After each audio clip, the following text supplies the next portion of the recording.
देवा जी परिस्थिती आम्ही बदलू शकत नाही ती स्वीकारण्यास मनाची प्रसन्नता आम्हाला दे जी परिस्थिती आम्ही बदलू शकतो ती बदलण्याची धैर्य आम्हाला लाभू दे आणि अशा परिस्थितीला भेट जाण्याची ज्ञान आम्हाला दे. ओके, तर सगळे फ्रेश दिसत आहेत आणि खडतरे साहेब जॉईन केलेले आहे, चांगली गोष्ट आहे. आणि सगळ्या सौरभ सुद्धा आता चांगल्या पद्धतीने रिकवर वाटतोय. तर प्रत्येकाच्या शरीर यष्टीनुसार त्यांनी जी काही रिकव्हरी दाखवली ती खरंच रिमार्केबल आहे, चांगली गोष्ट आहे. आपण प्रत्येक वेळेला नवीन सेशनच्या माध्यमातून नवीन लेक्चर्सच्या माध्यमातून मी असंच गृहीत धरून चाललोय की तुम्हाला आमच्याकडे जे काही सेशन्स होत आहेत ते समजतायत का? नक्की आपल्या जीवनाशी रिलेटेड काही चाललंय असं वाटतंय का? आपल्या जीवनाशी संबंधित काहीतरी बोलतोय आम्ही असं तुम्हाला वाटतंय का? सो प्रॅक्टिकली आपल्या प्रत्येकाच्या जीवनामध्ये काही ना काहीतरी अप्स अँड डाऊन्स येतात. प्रत्येकाच्या जीवनामध्ये काही ना काहीतरी अप्स अँड डाऊन्स येतात. त्या अप्स अँड डाऊन्सला आपण कशा प्रकारे फेस करतो, काय करतो, या सगळ्या गोष्टी ज्या आपण बघितल्या त्या गोष्टींनुसार आपण काही गोष्टीच्या बाबतीत चुका केल्या, त्या चुकांना सामोरे जाण्यासाठी आता आपल्याला स्वतःला तयार करायचंय. स्वतःचं व्यक्तिमत्व घडवत असताना, स्वतःचं व्यक्तिमत्व तयार करत असताना कुठल्याही सिच्युएशनला आपण फेस करायला तयार आहोत यासाठी आपल्याला नेट प्रॅक्टिस करायची. इथे बऱ्याचदा आपल्याला बाहेर पडल्यानंतर आपण मित्रमंडळीच्या संपर्कात, त्यांच्या लाईफस्टाईलमध्ये किंवा आपण जे काही दिवसभर घडामोडी ज्या करतो त्याच्यामुळे आपल्याला बऱ्याचदा आपलं व्यक्तिमत्व हाताळणं किंवा आपली इमेज हाताळणं या गोष्टी कधी कधी जमत नाही. पण एक गोष्ट तर लक्षात ठेवायला पाहिजे की आपल्याला आपल्या जीवनामध्ये नेमकं करायचंय काय आणि माझी इमेज बाहेर काय स्वरूपात बाहेर पडते, लोक कशा पद्धतीने त्या माझ्या या सगळ्या गोष्टींकडे बघतायत, या गोष्टींच्या बाबतीत आपल्याला स्वतःला भान असायला पाहिजे. आपला रोल काय असायला पाहिजे, आपण करतोय काय आणि आपण या सगळ्या गोष्टी करत असताना पुढे गेल्यानंतर त्याचं काय रूपांतर होणार आहे, या सगळ्या गोष्टीचं भान आपल्याला असणं आवश्यक आहे.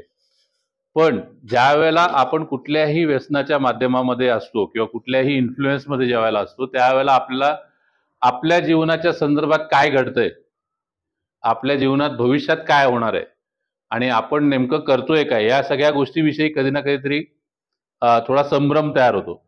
आणि जग माझ्या विचारानुसार चालत नाहीये ही गोष्ट कधी कधी एक्सेप्ट होत नाही. त्यामुळे तो प्रकार जास्ती प्रमाणात ट्रिगर केला जातो आणि ट्रिगर एवढा जास्त प्रमाणात असतो की आपण पूर्णपणे आपली टाइम टेबल या सगळ्या गोष्टी मिसमॅनेजमेंट होऊन जाते. आणि ही मिसमॅनेजमेंट पुन्हा एकदा व्यवस्थित बसावी यासाठी आपण सगळे इथे आहोत. तुमच्या या सगळ्या प्रवासामध्ये मी सुद्धा तुमच्या बरोबर जोडलेला असतो, त्याच्यामुळे माझा सुद्धा टाइम टेबल कधी ना कधीतरी जे विस्कळीत झालेलं असतं त्या टाइम टेबलला पुन्हा एकदा टाइम टेबल व्यवस्थित करण्यासाठी प्रयत्न असतो तो जो तुमच्यामुळे शक्य होतो. आता आजच्या जनरल डिस्कशन मध्ये काही महत्त्वाच्या गोष्टी ज्या लक्षात ठेवण्यासारख्या आहेत त्या म्हणजे अशा की आपल्याला कुठल्या ना कुठल्या स्वरूपात मदत मिळत असते, पण ती मदत आपण एक्झॅक्टली ती मदत काय स्वरूपात मिळते आणि माझा तो अधिकार आहे की मला मिळालेला ती एक मदतीचा हात आहे, या कुठे ना कुठेतरी या विषयामध्ये आपली गल्लत होते. ती गोष्ट सांगण्यासाठी तुम्हाला एक सर्वसाधारणतः म्हणजे तुम्हाला हा विषय नीट चांगल्या पद्धतीने समजावा यासाठी एक गोष्ट सांगतो. एकदा एका गावामध्ये एक मंदिर असतं, त्या मंदिराच्या बाहेर एक लहान बाळ कोणीतरी सोडून जातं आणि त्या मंदिरातला पुजारी येऊन त्या बाळाला हातामध्ये घेतं आणि हाका मारतं, हे बाळ कोणाचं आहे, हे बाळ कोणाचं आहे, पण कोणी त्याला उत्तर देत नाही. त्यामुळे त्याच्या लक्षात येतं की आता या बाळाचा सांभाळ आपल्यालाच करावा लागणार आहे. त्यामुळे त्या बाळाला तो देवाकडे घेऊन जातो, देवाच्या मूर्तीपुढे उभं करतो आणि उभं राहून त्या देवाला असं सांगतो की हे बाळ तू पाठवलेलं आहे, तुझा मुलगा म्हणून मी याचा सांभाळ करणार आहे. त्या दिवसापासून तो हळूहळू मोठा व्हायला लागत असताना तो पुजारी ज्या पद्धतीने देवाची पूजा करतो, मंत्रोच्चार करतो किंवा काही पूजाविधी, लग्नविधी जे काही गोष्टी करतो त्या गोष्टींमधनं त्या मुलाची जडणघडण ते हे सगळं बघत असतो मुलगा मोठा होत असताना. आणि तो मुलगा सुद्धा हळूहळू स्वतःला असं समजायला लागतो की मी देवाचा मुलगा आहे. देवानी पाठवलेला मुलगा आहे. त्यामुळे तो सुद्धा त्या पुजाऱ्यांनी ज्या ज्या गोष्टी केल्या त्या गोष्टी फॉलो करायला लागतो. आणि फॉलो करता करता एक दिवस असा येतो की तो अगदी पुजाऱ्याप्रमाणेच सगळ्या गोष्टी एवढा पारंगत होतो स्वतःमध्ये. सगळे मंत्र पाठ असतात, सगळे पूजेची विधी पाठ असतात, सगळ्या गोष्टी पाठ असतात. आणि कोणीही त्याला विचारलं की तुझं नाव काय, तर देवाचा मुलगा आहे मी, असं या पद्धतीने तो स्वतःला एक अभिमानास्पद अशी गोष्ट बोलत असतो. एक दिवशी गावातला पुजारीचा देहांत होतो, पुजारी वारतो. त्यावेळेला गावातले लोक म्हणतात की आता पुजाऱ्याची जागा कोण चालवणार. मग सगळे मिळून ठरवतात की आता देवाने पाठवलेलाच मुलगा आहे, तर आपण त्याला ही जबाबदारी द्यायला काही हरकत नाही. तो मुलगा ती जबाबदारी आनंदाने स्वीकारतो. ज्या पद्धतीने तो पुजारी करत होता त्याच पद्धतीने सगळ्या गोष्टी करायला लागतो. कोणाचं अंतिम विधी असेल, कोणाचं लग्न कार्य असेल, कोणाचा वाढदिवस असेल, काय असेल, जे काय कार्यविधी करायचे ते सगळ्या गोष्टी तो करतो. एक दिवशी त्या गावामध्ये पूर येतो आणि पूर आल्यानंतर सगळे गाववाले त्याच्याकडे धावत येतात आणि सांगतात चला आता इकडनं निघायची वेळ आली आहे, कारण आता पुराचं पाणी वाढत गेलं तर तुमच्या जीवाला धोका आहे. तर तो पुजारी म्हणतो काही काळजी करू नका, मी देवाचा मुलगा आहे, त्यामुळे मला काही असं होणार नाही, माझ्या बाबतीत असं काही होणार नाही, त्यामुळे तुम्ही जाऊ शकता. पाणी वाढायला लागतं, पाणी पहिल्या माळ्यापर्यंत येतं. पहिल्या माळ्याच्या गॅलरीमध्ये तो पुजारी उभा असतो. तर एक बाजूच्या गावात एक बोट येते. त्या बोटीमध्ये बसलेली सगळी लोक म्हणतात की पुजारी चला आता पाणी अजून वाढणार आहे, नाही तर तुमच्या फोटोला हार लागायचा. तो म्हणतो नाही नाही काळजी करू नका, मी देवाने पाठवलेला मुलगा आहे, मला असं काही होणार नाही, म्हणून तो त्यांना पाठवून देतो. दुसऱ्या माळ्याच्या गॅलरी मध्ये असताना तीच गोष्ट होते. एक बोट येते, पण त्या बोटीमधल्या लोकांनाही तो परत पाठवतो. असं करत करत मंदिराच्या कळसाला तो वेटाळा घालून बसलेला असतो आणि देवाचा धावा करत असतो. त्यावेळेला एक छोटीशी एक बोट येते, एक माणूस येतो त्याच्यातनं आणि त्या म्हणतो की पुजारी मी तुम्हाला घेण्यासाठी का चाललोय, चला माझ्याबरोबर. त्यावेळेला तो म्हणतो काही काळजी करू नका, मला काही होणार नाही, मी देवाचा मुलगा आहे, आतापर्यंत जिवंत आहे म्हणजे देव माझ्या बरोबर आहे आणि आता येईलच तो मला वाचवायला. तर तोही बोट घेऊन पुढे निघून जातो. पाणी वाढतं आणि तो पुजारी पाण्यात पडून मरतो. ज्या वेळेला स्वर्ग आणि नरक या गोष्टींपैकी त्याला काय मिळणार आहे याचा हिशोब होणार असतो, त्यावेळेला देवापुढे तो जातो आणि देवापुढे गेल्यानंतर तो शिव्या द्यायला लागतो देवाला की तू पापी आहेस, दुष्ट आहेस, ज्या वेळेला माझा खरा क्षण होता त्यावेळेला तू मला वाचवायला आला नाहीस आणि मी लहानपणापासून ते आत्तापर्यंत कधीही तुझं नाव घेतल्याशिवाय एकही दिवस गेला नाही, पण मला जेव्हा गरज होती त्यावेळेला तू आला नाहीस, तू पापी आहेस.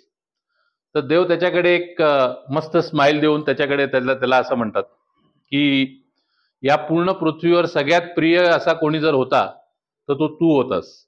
मी तुझा जीव कसा काय घेऊ शकतो, मी तुझा जीव वाचवायला 3 वेळा तुझ्याकडे आलो, पण तू त्या 3ही वेळेला माझी मदत नाकारली आणि मग माझा नाईलाज झाला. तर ही गोष्ट सांगण्याच्या मागचं कारण असं की आपण जेव्हा एखाद्या परिस्थितीमध्ये जेवायला असतो, एखाद्या संकटामध्ये असतो, त्यावेळेला आपण कदाचित देवाचा धावा करतो किंवा देवाची मदत मागतो, त्यावेळेला मदत मिळतेही. पण आपली जर ही अपेक्षा आहे की देवाने आपल्याला दर्शन देऊन बोल मित्रा तुला काय हवंय अशा स्वरूपात दर्शन द्यावं, तर तसं कधी होत नाही. कुठल्या ना कुठल्या रूपात आपल्याला मदत मिळत असते आणि कुठल्या ना कुठल्या रूपातनं आपल्याला संकटातनं तो देव आपल्याला बाहेर काढत असतो. पण ही मिळालेली मदत हा माझा अधिकार आहे, मला मिळालेली मदत आहे, देवाच्या स्वरूपात मिळालेली मदत आहे का काय मदत आहे, हे आपल्या मनाला ठरवायचं असतं. त्यामुळे प्रॅक्टिकली आजच्या तारखेला आपण एका संकटातनं बाहेर पडण्यासाठी म्हणून तयार झालेलो असताना, त्यावेळेला जर आपल्याला घरच्यांनी, आपल्या कुटुंबियांनी, आपल्या भावांनी, आपल्या बहिणींनी, आपल्या बायकोनी आपल्याला त्या संकटातनं बाहेर काढण्यासाठी म्हणून जर तुम्हाला इथपर्यंत पाठवलेला असेल, तर त्याच्या मागचा उद्देश हा वाईट कधीच नव्हता. उलट तुम्हाला ती मदत कुठल्या ना कुठल्या स्वरूपात पोहोचवण्याच्या संदर्भामध्ये हा विषय होता. पण आपण ती देवाकडनं मिळालेली मदत या स्वरूपात मानण्याच्या ऐवजी जी मदत करणारी माणसं जी आपल्याला भेटायला येतात त्यावेळेला आपण त्यांनाच म्हणतो बाहेर आल्यानंतर दाखवतो. सो अल्टिमेटली आपण ती मदत म्हणून घेतोय का त्याच माणसाला दमदाटी करतोय का कुठल्या माणसाला दमदाटी करतोय, हा एक महत्वाचा प्रश्न आहे. की बाबा आपण जो आपल्याला आपल्या शरीरामध्ये दारू पिण्याच्या कारणामुळे, व्यसनाच्या कारणामुळे जे काही माझ्या शरीरात बदल झालेत, त्या बदलांवर काही ना काहीतरी नियोजन करायचं किंवा या माणसाला पुन्हा एकदा नव्याने उभं करायचं म्हणून जर घरच्यांनी हा जर निर्णय घेतला असेल तर ती एका स्वरूपाची मदतच आहे. पण ती मदत ती नकोय, मला मदत काहीतरी वेगळी हवी आहे किंवा त्या घरच्यांचा मदत करण्याचा उद्देशच नाहीये, अशा स्वरूपाचं गोष्ट बोलल्यामुळे कदाचित आपण आपल्याला मिळणाऱ्या मदतीला एक वेगळ्या स्वरूपाचं नाव देतोय, त्यांची अवहेलना करतोय, त्यांचा मान ठेवत नाहीये, सन्मान ठेवत नाहीये. तर या गोष्टीच्या बाबतीत कुठे ना कुठेतरी विचार व्हायला हवा. समजा जर आपण इथे आलोच नसतो किंवा त्यावेळेला घरच्यांनी हा निर्णय घेतलाच नसता की बाबा तुम्हाला इथे पाठवण्याची आवश्यकता आहे, तर आपल्या शरीरामध्ये एखादा मसल वाढला असता असं झालं असतं का? किंवा जे काही करत होतो व्यसनाच्या माध्यमात असताना किंवा ते जे काही आपलं जेवण कमी झालेलं होतं, वजन कमी होत होतं, या सगळ्या गोष्टींमध्ये आपण जर त्याच कंडिशनमध्ये राहिलो असतो तर काय परिस्थिती झाली असती हे आपल्या मनाला माहिती. पण घरच्यांच्या समोर मोडायचं नाही. मी तर म्हणतो की इथे आलेल्या प्रत्येक माणसाच्या घरच्यांमध्ये एक देव आहे. प्रत्येक माणसामध्ये तो देव आहे. तुमच्या बाबतीत काही वाईट होऊ नये या दृष्टीने त्यांनी जो केलेला प्रयत्न आहे याचा अर्थ तुमच्यासाठी तर देवच आहेत. त्यांना थँक्स बोलण्याच्या ऐवजी, त्यांना धन्यवाद करण्याच्या ऐवजी जर त्यांना आपण नावं ठेवत असू तर इट मीन्स की कुठे ना कुठेतरी आपलं चुकतंय. सो पहिला सेशनचा आजचा पहिला मुद्दा हा आहे की आपली लोक कोण आहेत, नेमकी आपले हितचिंतक कोण आहे. हे हितचिंतक कोण आहे हे ओळखायला पहिल्यापासूनच आपण चुकत आलेलो. जे मित्र आपल्या बरोबर बसून आपल्या खिशातले पैसे असेपर्यंत साथ देत आहेत ते माझे हितचिंतक आहेत की माझ्याकडे पैसे नसतानाही मला मदत करणारे माझे घरचे माझे हितचिंतक आहेत. या दोघांमधला फरक करता आला पाहिजे.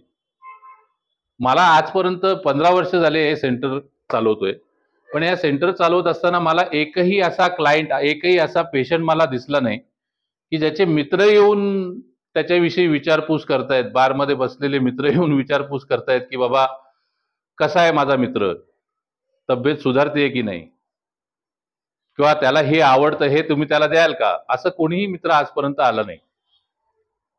जे कोणी आलेत ते त्यांच्या घरचे आलेत.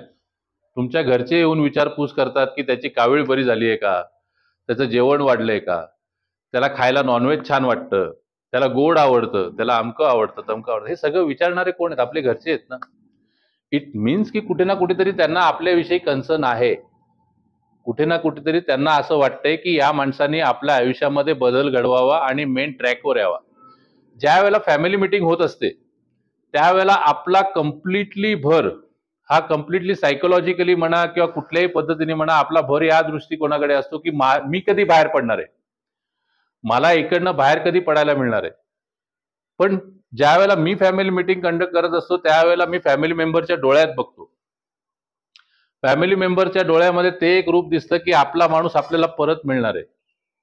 आपला माणूस जो हरवला होता, व्यसनामध्ये हरवला होता, आपल्या मित्रांमध्ये हरवला होता, तो आता परत मिळणार आहे, आपल्याला एक चांगले दिवस दाखवणार आहे.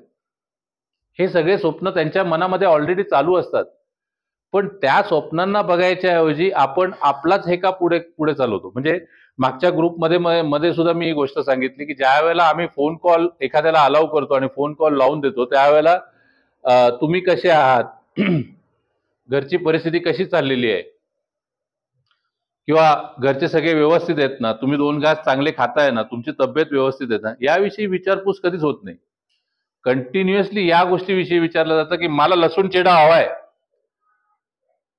मला लोणचं हवंय, मला बिस्किट हवेत, मला फरसाण हवंय, मला घ्यायला कधी येणार आहे, मला भेटायला कधी येणार आहे. इट मीन्स की आजही आपल्या मनामध्ये त्यांच्याविषयी आकर्षण किंवा त्यांच्याविषयीचा विचार जो आहे, त्यांच्या जीवनात काहीतरी चांगलं व्हावं, चांगलं आहे किंवा चांगलं नाहीये किंवा ते आता कसे राहतात याविषयी विचारपूस करण्याची आपल्या मनात ही गोष्ट नाहीये.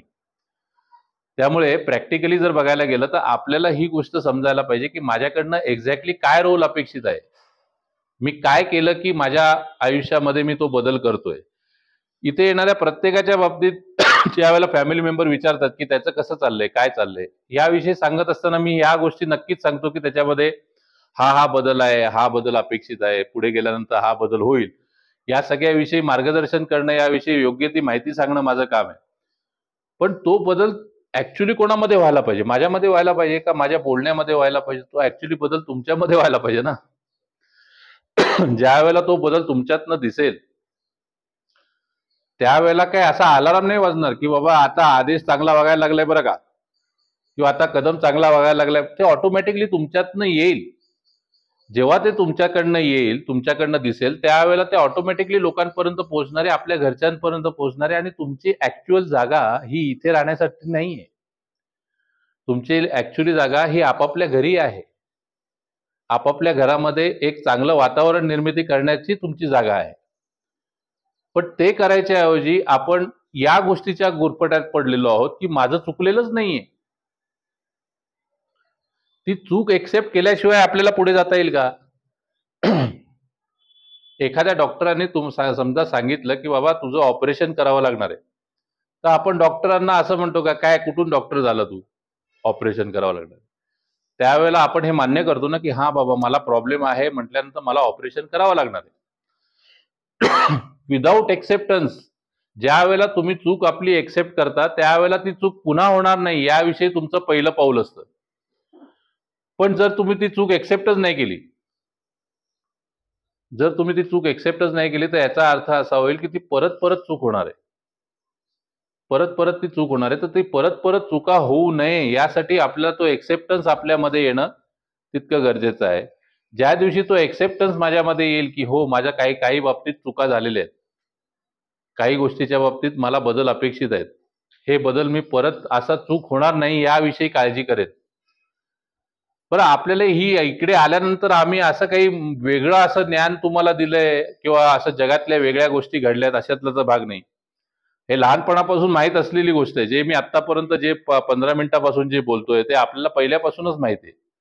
पण कुठे ना कुठेतरी त्याचा अंमलबजावणीमध्ये करताना आपल्याला कुठे ना कुठेतरी प्रॉब्लेम होतो आणि त्याच्यामधनं आपण एक चुकीच्या संगतीत जातो किंवा चुकीच्या मार्गदर्शनाखाली जातो आणि आपल्या स्वतःमध्ये तो एक चुकीच्या मार्गातला जाऊन ज्याचा शेवटी अंत चुकीचाच होणार आहे अशा ठिकाणी जातो.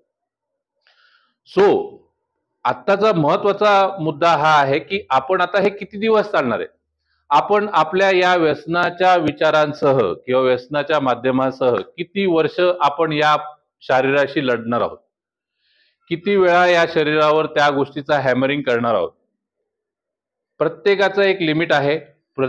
नैसर्गिक शरीर आहे. प्रत्येक अवयवाला एक सहन करण्याची एक कॅपॅसिटी आहे. लिव्हरची एक सहन करण्याची कॅपॅसिटी आहे. कोणी स्मोकिंग करणारा असेल तर त्याचं फुफ्फुस जे आहे ते सहनशक्ती करण्याची एक कॅपॅसिटी, आपल्या ब्रेनची एक कॅपॅसिटी आहे. तर हे जेव्हा सगळ्या गोष्टी होत आहेत त्यावेळेला आपण रेग्युलर बेसवर जेव्हा यूज करत असतो त्यावेळेला आपण त्या शरीरावर हॅमरिंग करतोय, कंटिन्युअस हॅमरिंग करतोय. अल्कोहोल हे काही शरीरासाठी बनलेलं द्रव्य नाहीये,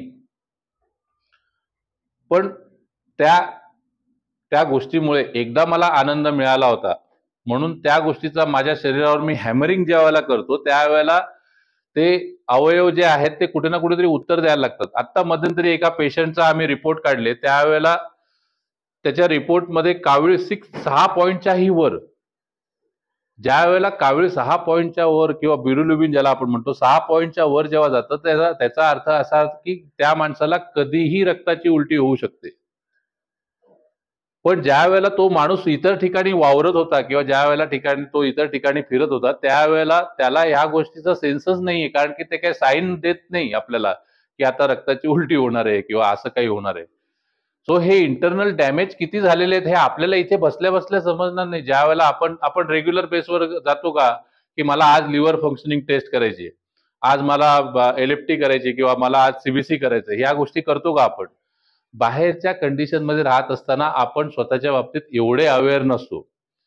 त्यामुळे आज इथे आल्यानंतर कमीत कमी या गोष्टी समजल्यात आपल्याला, याचं तरी कमीत कमी समाधान मानायला पाहिजे. समाधान मानायला पाहिजे या गोष्टीचं की बाबा आज आपल्याला या गोष्टी समजल्या, ज्या गोष्टी बाहेर असताना आपल्याला माहित नव्हत्या. आपल्याला या गोष्टी आता हळूहळू कळायला लागल्यात की मी आता कसं वागायला पाहिजे, काय वागायला पाहिजे, किंवा मी काय अतिरेक केला तर त्याचं काय रूपांतर होऊ शकतं, या सगळ्या गोष्टीच्या बाबतीत माहिती पाहिजे. एक चांगली गोष्ट काय माहितीये का, इथे जरी लेक्चर्स ग्रुप्स वगैरे सगळं होत असलं तरी खरं आपल्याला ज्ञान कोणामुळे मिळतं माहितीये का? आपल्या बरोबर राहणारी जी लोक आहेत ना त्याच्यामुळे. माझी परिस्थिती ह्याच्यासारखी होता कामा नये, माझी परिस्थिती इतकी वाईट होता कामा नये, माझी परिस्थिती एवढ्या वाईट स्तरावर गेल्यानंतर मला रिकव्हर होता येणार नाही हे मला माहिती आहे. या गोष्टीच्या लाईव्ह एक्झाम्पल्समुळे आपल्याला समजतं की कुठलाही माणूस त्या परिस्थितीतनं वाचू शकत नाही. जर अतिरेक केला तर त्याचं अंतिम जो स्टेज आहे ती प्रत्येकाच्या जीवनात येणार आहे. सो अल्टिमेटली तुम्हाला या गोष्टीचा विचार करायचा आहे की मला त्या स्थितीमध्ये जायचंय की नाही जायचंय. जर आपण त्या परिस्थितीसाठी स्वतः फेस करायला तयार नाही आहोत तर फॅमिली मेंबरनी सुद्धा त्याचं बर्डन किती वेळ सहन करायचंय. फॅमिली मेंबरचं ही एक लिमिटेशन आहे, त्यांचं एक वैयक्तिक लाईफ आहे, त्यांना एक फ्युचर आहे, सगळ्या गोष्टी आहेत, मुलांच्या बाबतीतलं फ्युचर आहे. या सगळ्या गोष्टीच्या बाबतीत विचार करण्यासाठी त्यांना एक ब्रीदिंग स्पेस हवा आहे. तो ब्रीदिंग स्पेस तरी आपण त्यांना देतोय का? नाही देतोय. सो अल्टिमेटली आत्ताच्या कंडिशनमध्ये कमीत कमी एवढा जरी आपण एक शांत मनाने शांत डोक्याने हा विचार केला की चला हा सगळा प्रकार जो आहे या सगळ्या प्रकारातनं बाहेर पडल्यानंतर मी नेमकं करणार काय, कोणाचा फ्युचर प्लॅन तयार पाहिजे, कोणाचा फ्युचर प्लॅन पुढे गेल्यानंतर काय करणार आहे, मी माझं नियोजन कसं करणार आहे, मी माझं टाइम टेबल कसं असणार आहे, मी कोणाबरोबर राहणार आहे, कोणाचं ऐकणार आहे. आणि हे सगळं करत असताना एक 5 वर्षानंतर 10 वर्षानंतर मी माझ्या लाईफला कुठे बघतो, या गोष्टीच्या बाबतीत एक काहीतरी ठोकताळा तयार पाहिजे ना. का आजचा दिवस आलाय, उद्याचा दिवस गेला, परत गेला, त्याच्यानंतर परत दिवस उजाडला, परत कोणाला तरी टोपी घालायची, परत काही ना काहीतरी. हे किती दिवस चालणार, किती दिवस चालणार. आपण त्या सगळ्या गोष्टीचे पेशन्स लास्ट पॉइंट पर्यंत आलेलो आहोत. ज्या वेळेला माणूस अल्कोहोलिझमला असेल किंवा कुठल्याही ऍडिक्शनला असेल त्यावेळेला ज्या वेळेला सुरुवात करतो त्यावेळेला त्याला कोणालाही असं ठरवून करत नाही की बाबा मी माझा अतिरेक झाला तर मी मनशक्तीमध्ये जाईन, माझा अतिरेक झाला तर अजून कुठल्या सेंटरमध्ये जाईन, असं कोणी ठरवून करत कोणाच्या बाबतीत असं प्लॅन करून या गोष्टी होत नसतात. या पूर्ण पृथ्वी तलावर किंवा अगदी भारतात किंवा अगदी महाराष्ट्रात किंवा अगदी पुण्यात जर 100 लोक आहेत तर 100 लोकांपैकी 90 लोक काही ना काहीतरी व्यसन करत असतील असं आपण गृहीत धरूया. पण त्या 90च्या 90 लोकांना व्यसनमुक्ती केंद्रात दाखल करायची वेळ येते का? नाही. काही लोक असतात जे लोक आपल्या जबाबदाऱ्या पार पाडून सगळ्या गोष्टी करतात, पण त्याच्यामधला एक खूप मोठा पर्सेंटेज असा आहे जो आपल्या जबाबदाऱ्या, आपलं जीवन, आपलं शरीर, आपली फॅमिली सगळ्या गोष्टी विसरून पूर्णपणे डेडिकेटेडली व्यसनाधीन होऊन जातो. आणि हे जेव्हा होतं त्यावेळेला त्या लोकांना आपल्याला व्यसनमुक्ती केंद्रात दाखल करण्याची वेळ येते. तर त्यामुळे हा विचार करा की आपल्याला आपलं उर्वरित जीवन हे असंच काढायचं आहे का? दिवसभर तुम्ही अगदी काही विचार नाही केला तरी चालेल, पण एक रात्री झोपताना जेव्हा दुपारच्या वेळेला एकटे असाल त्यावेळेला हा विचार करा ना की बाबा हे किती दिवस चालणार आहे, हे किती दिवस चालणार आहे. ह्याला काही ना काहीतरी फुल स्टॉप असला पाहिजे ना. आपल्याला समजा एक उदाहरण म्हणून सांगतो की तुम्ही आता जवळपास इथे महिनाभर प्रत्येकाने राहिलाय असं समजून चला, आणि रोज मी तुम्हाला वांग्याची भाजी दिली, रोज सकाळी वांग्याची भाजी, रोज दुपारच्या जेवणात वांग्याची भाजी, रात्रीच्या जेवणात वांग्याची भाजी. किती दिवस चालेल तुम्हाला? किती दिवस चालेल? 1 दिवस, 2 दिवस, 3 दिवस, महिनाभर चालेल? हा हा नाही नाही, मी तुम्हाला सांगतोय हे की बाबा तुम्हाला रोजच्या बेसवर मी जर महिनाभर तुम्हाला वांग्याचीच भाजी देत राहिलो तर ते आपल्याला सहन होईल का? 1-2 दिवस तुम्ही सहन करा. पुढच्या वेळेला मी जेव्हा ग्रुप घ्यायला येईल त्यावेळेला वांगीच ठेवाल माझ्या पुढे, काय चाललंय वांगीच देताय नुसती, हे की नाही.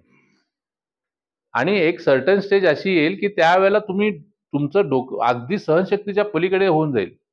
आपण खाण्यामध्ये रोज एक भाजी खाऊ शकत नाही, पण आपण वागताना गेल्या कित्येक वर्षापासून सेम वागतोय, त्याचा कंटाळा नसेल आला घरच्यांना? रोज तेच, रोज तीच भांडणं, रोज त्याच शिव्या, रोज त्याच पद्धतीचं काही ना काहीतरी धडपडणं आहे, पडणं आहे, कुठे काय आहे, कुठे काय आहे. आणि हे फक्त एका आशेवर ते टिकवून धरलेले डोक्यामध्ये की उद्याचा दिवस चांगला असेल, उद्याचा दिवस काहीतरी चांगलं होईल, एवढ्या आशेवर ते सगळ्या गोष्टी करतायत. आणि तो उद्या कोणी दाखवायचा आहे?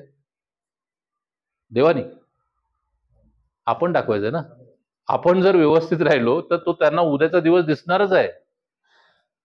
पण तो उद्याचा दिवस मी घडवून दाखवेन हे सांगायच्या ऐवजी मी काय सांगतोय त्यांना, मला बिस्किट फरसाण पाहिजे, मला लोणचं पाहिजे, मला इथे अमकं पाहिजे, मला तिथे तमकं पाहिजे. अरे आपल्या फ्युचरिस्टिक गोष्टीविषयी बोलणार कधी?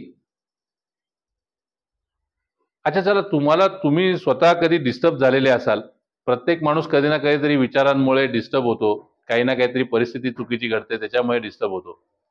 पण हा डिस्टर्बन्स झाल्यानंतर तुम्ही कोणापुढे तरी व्यक्त करत असाल ना, मित्रापुढे व्यक्त करत असाल, नातेवाईकापर्यंत व्यक्त करत असाल.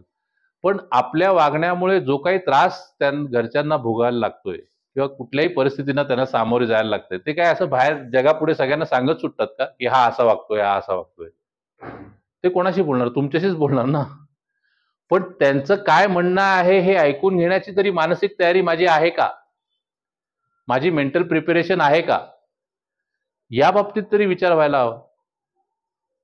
शेवटी ते सुद्धा ह्युमन बिईंग आहेत, त्यांना सुद्धा मन आहे, त्यांना सुद्धा विचार आहे, त्यांना सुद्धा मेंदू आहे, त्यांना सुद्धा भविष्य आहे, त्यांना जगण्याचा अधिकार आहे. मेन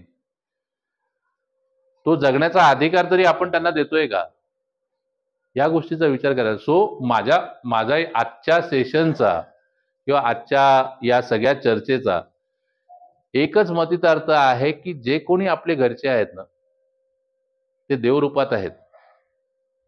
फक्त एवढंच की त्यांनी अगदी त्या रूपात येऊन तुम्हाला दर्शन नाही दिले, पण तुमच्या पाठीशी ते देवासारखेच उभे आहेत ना. मध्यंतरी मी स्वामी समर्थांचा एक फोटो बघितला. त्या स्वामी समर्थांच्या फोटोच्या खाली एक लाईन लिहिलेली होती, भिवू नकोस मी तुझ्या पाठीशी आहे. अरे हेच तर वाक्य आपले घरचे बोलतायत कधीपासून, काही काळजी करू नको, आम्ही आहोत तुझ्या पाठीशी. पण तो देव माणूस बोलतोय आपल्याशी, त्या गोष्टींना त्या देव समजायचं सोडून आपण त्यांनाच दमदाटी करतोय, त्यांचेच पेशन्स चेक करतोय. किती दिवस चालणार रे, किती दिवस चालणार? So we have to accept it की बाबा माझ्याकडनं काही चुका झाल्यात, त्या चुकांना काही ना काहीतरी योग्य तो स्थान देणं गरजेचं आहे आणि त्यांना जगण्याचा पूर्णपणे अधिकार देणं गरजेचं आहे. आजपर्यंत जर आजच्या तारखेला मला 2 घास चांगले जात असतील माझ्या शरीरात, किती लोकांचं इथे आल्यानंतर वजन वाढलंय? नाही, लेकिन फिर भी किसको अंदाज होगा ना, आहे ना. म्हणजे जवळपास 90% लोकांचं तर वजन वाढलेलं आहे असं दिसतंय. मग आता ही गोष्ट चांगली आहे का वाईट आहे? चांगली आहे का वाईट आहे?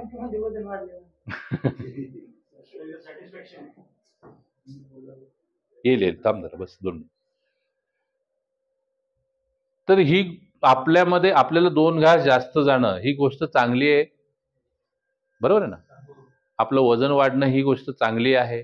आज आपण बसून एकत्र आपल्या भविष्याच्या बाबतीत चर्चा करतोय ही गोष्ट चांगली आहे. जर एखाद्या माणसाला जर तुमचं वाईटच करायचंय तर ते एवढं सगळ्या तुम्हाला गोष्टी होतील तुमच्या जीवनामध्ये, याच्या गोष्टीविषयी प्रयत्न का करेल? इट मीन्स की घरच्यांचा तुमचा इथे पाठवण्याचा उद्देश हा चांगला आहे, हे अगदी कॉमन गोष्ट आहे ना. मग आता फक्त आपल्याविषयी जो चांगला विचार करतो त्याच्याविषयी आपल्याला चांगला विचार करायला काय हरकत आहे? सो या लाईफचा पूर्णपणे म्हणजे हे पृथ्वी तलावर जे काही जीवनमान चाललंय ना, त्याच्या मागे एकच लॉजिक आहे, एकच मंत्र आहे, गिव्ह अँड टेक रिलेशन. तुम्ही जसं जगाला द्याल त्याच पद्धतीने जग तुम्हाला देईल, बरोबर आहे. सर्वसामान्य लॉ आहे, ज्या पद्धतीने तुम्ही जगाला द्याल त्याच पद्धतीने जग तुम्हाला देईल. मी याला म्हणलं हात मिळव, नाही, मी फक्त हात पुढे केला. हो, तर त्याने मी हात पुढे केल्यानंतर त्याने माझा हात मिळवला, ह्याचा अर्थ मला त्याच्या बॉडीला, त्याच्या मेंदूला सांगावं लागलं नाही की हात मिळवायचा आहे. जसं तुम्ही जगाला द्याल तसंच जग तुम्हाला देईल. तुम्ही जर एखाद्याला आरे म्हणला तर तो तुम्हाला कार्य बोलणार आहे, पण तुम्ही जर त्याला मित्रा बोलला तर तो तुम्हाला मित्रच म्हणणार आहे. ठीक आहे. सो फॅमिली मेंबरनी एका अर्थी ही गोष्ट सिद्ध केलेली आहे की आम्ही तुमचे हितचिंतक आहोत, पण व्यसनासाठी पैसे देण्याच्या ऐवजी तुमच्या शरीरात चांगला बदल होईल, तुमच्या विचारात चांगला बदल होईल या दृष्टीने पैसे खर्च केलेले कधीही चांगले, म्हणून त्यांनी हा प्रयत्न केलाय. आता या प्रयत्नांच्या बाबतीत त्यांना थँक्यू म्हणायचं का त्यांना शिव्याशाप द्यायचं, काय काय करायचं काय? तो एक थँक्यू. आजपर्यंत कुठल्या फॅमिली मीटिंग मध्ये आपण त्यांना थँक्यू बोललोय? बोलायला पाहिजे ना यार. कधी बोलणार? अगदी हॉस्पिटलच्या बेडवर खेळल्यानंतर मला जेव्हा सलाईन चालू असेल त्यावेळेला मी थँक्यू बोलणार आहे का? तर आज ही वेळ आहे. आज आपल्याला तुम्ही एकदा थँक्यू बोलून तर बघा. बघा तुमच्या आयुष्यामध्ये काय चमत्कार होतो. अरे ज्यांचं क्रेडिट आहे त्यांना दिलंच पाहिजे. त्यांच्या लाईफमध्ये त्यांनी जर काही तुमच्यासाठी चांगलं काम केलं तर थँक्यू बोलायला काय हरकत आहे? बरोबर आहे. आता इथे बसल्यानंतर मी समजा 10 लोकांचा डिस्चार्ज केला तर ते लोक मला संध्याकाळी जाईपर्यंत थँक्यू बोलतील, पण हे की नाही. पण तुम्हाला इथे आल्यानंतर ज्या लोकांनी हे चांगले दिवस दाखवलेत, मी नाहीये तो माणूस. हे माझं काम आहे. मी गेले 15 वर्षापासून 18 वर्षापासून हेच काम करतोय. त्यामुळे आता मी जे करतोय ते काही चांगलं काम करत नाही किंवा तुमचं भलं करायचं या उद्देशाने करत नाही. पण माझा एकच उद्देश आहे त्याच्यामध्ये की जे ज्याचं क्रेडिट आहे, फॅमिली मेंबरचं या गोष्टीमध्ये क्रेडिट आहे. फॅमिली मेंबरनी हा विचार केला तुमच्याविषयी की ह्याच्यामधला व्यसनाचा भाग सोडला तर हा माणूस चांगला आहे, तर हे क्रेडिट खरंच त्यांना जातं, मला नाही जात. हे माझं कामच आहे. गेल्या कित्येक वर्षापासून मी हेच काम करतोय. त्याच्यामुळे रोज आज येऊन काही वेगळं सेशन घेतोय अशातला भाग नाही. पण माझी इच्छा ही आहे की त्यांना तुम्ही ओळखावं, त्यांना तुम्ही योग्य तो न्याय द्यावा, त्यांना तुम्ही चांगले दिवस दाखवावे. आणि मला कामाची पावती तेव्हा मिळेल ज्या वेळेला तुमच्यापैकी प्रत्येक जण एक दिवशी मस्तपैकी पांढरी गाडी विकत घेईल आणि कार घेऊन माझ्या सेंटरला मला भेटायला येईल. सर करून दाखवलं. किती लोक करून दाखवणार? अरे सगळेच जीत गए, और क्या चाहिए अपने को? जीत गए हम लोग. हाँ, इतना सिंपल है. बाहर जाके खाली नशा नहीं करना है, फैमिली मेंबर का जो बोलेंगे वो साथ निभाना है और अपनी जिंदगी एक अच्छे मुकाम पर लेके जानी है. That's it. ज्यादा कुछ करना नहीं है. ओके. तो जाहिर सी बात है कि बाबा मैं जो बोलने की कोशिश कर रहा हूं, जे काही मला सांगायचंय मनापासून, ते तुमच्यापर्यंत पोचला असेल तर त्याच्याविषयी इम्प्लिमेंट करायचा प्रयत्न करा. फॅमिली मेंबरना पूर्णपणे न्याय द्या. फॅमिली मेंबर्सना खरंच देवाच्या रूपाने माना. आज आपल्या श्वास चालू आहेत, आपल्याला 2 घास जास्त जात आहेत, त्यासाठी क्रेडिट कोणाला द्यायचं असेल तर मला अजिबात क्रेडिट नको. इकडच्या कुठल्याही स्टाफला क्रेडिट नको. आपल्या घरच्यांना क्रेडिट द्या, कारण की त्यांनी जिवंत ठेवायला कारणीभूत आहेत. ठीक आहे. होप. अरे बिंदास, कोई बात. तो ऍब्सोल्युटली प्रार्थना घेऊया. प्रार्थना घेऊन मग आपण आपलं सेशन थांबूया. कोण घेतं प्रार्थना?